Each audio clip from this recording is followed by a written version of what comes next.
ஒரு பையனுக்கு லுக்கிமியா நோய் இருக்கனால இன்னும் கொஞ்ச நாள்ல அவனோட உடம்பு மோசமாயிடும் அப்படின்றனால தன்னோட லவரை எப்படியாவது அவாய்ட் பண்ணணும் அப்படின்றதுக்காக சும்மாவே யாரையும் ஒரு பொண்ணை லவ் பண்றான் அப்படின்ற மாதிரி உருவாக்குறான் ஒரு கதைய. அந்த பொண்ணு நம்ப மாட்டா அப்படின்றது தெரியும். அதனால இவனோட ஹை ஸ்கூல் படிச்ச ஒரு பொண்ணு நேரடியா கூப்பிட்டு, இந்த மாதிரி நான் போட்டோஸ் எல்லாம் எடுத்து இவனோட லவ்வருக்கு அனுப்பணும், நான் அவளை பிரேக்கப் பண்ணணும் எப்படியாவது, அதனால நீ எனக்கு ஹெல்ப் பண்ணு அப்படின்ற மாதிரி அவகிட்ட ஹெல்ப் கேட்க அவளும் பாவம் பார்த்து சரின்றா. அடுத்து இவனும் ஒரு போட்டோகிராஃபரும் அரேஞ்ச் பண்ணி இவங்க ரெண்டு பேரும் கையை பிடிச்சு நடந்து போற மாதிரி போட்டோஸ் எல்லாம் எடுத்துறாங்க. இந்த விஷயம் அப்படியே போய் தன்னோட லவ்வருக்கும் தெரிய போக உடனே அவ ரொம்பவே ஃபீல் பண்ணி இவனை பாக்குறதுக்காக வீட்டுக்கிட்ட போறா.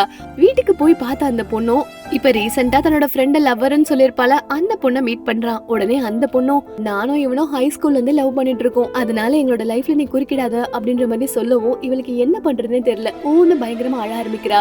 அடுத்த நாள் நேரா இவனை காஃபி ஷாப்ல பார்த்த உடனே அவனும் அதுக்கேத்த மாதிரி நான் உன்னை பிரேக்கப் பண்றேன், ஏன்னா எனக்கு வேற ஒரு அஃபேர் இருக்கு, நான் அந்த பொண்ணு கூட டேட்டிங் பண்ணிட்டு இருக்கேன், தயவு செஞ்சு என் பின்னாடி சுத்திட்டு இருக்காது அப்படின்ற மாதிரி இவகிட்ட சொல்ல இவளும் பயங்கரமா ஃபீல் பண்ணி அழ ஆரம்பிக்கிறா.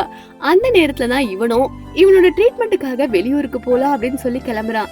ஆனா அந்த நேரம் பார்த்து இவன் ஒரு காஃபி ஷாப்ல போய் உட்காந்துட்டு நம்ம ரெண்டு பேரும் ஃபர்ஸ்ட் மீட் பண்ண இடத்துல தான் நான் வெயிட் பண்ணிட்டு இருக்கேன் அப்படின்ற மாதிரி சொல்றா.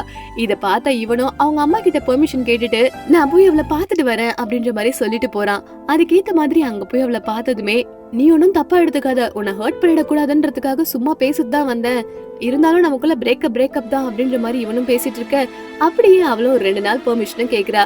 ஒரு 2 நாள் என் கூட டைம் ஸ்பெண்ட் பண்றியா ப்ளீஸ் அப்படின்னு சொல்லவும் இவனும் சரின்னு சொல்லி அவங்க அம்மா கிட்ட அந்த 2 நாள் ட்ரீட்மெண்ட்டை தள்ளி வச்சுட்டு இவன் கூட டைம் ஸ்பெண்ட் பண்றான்.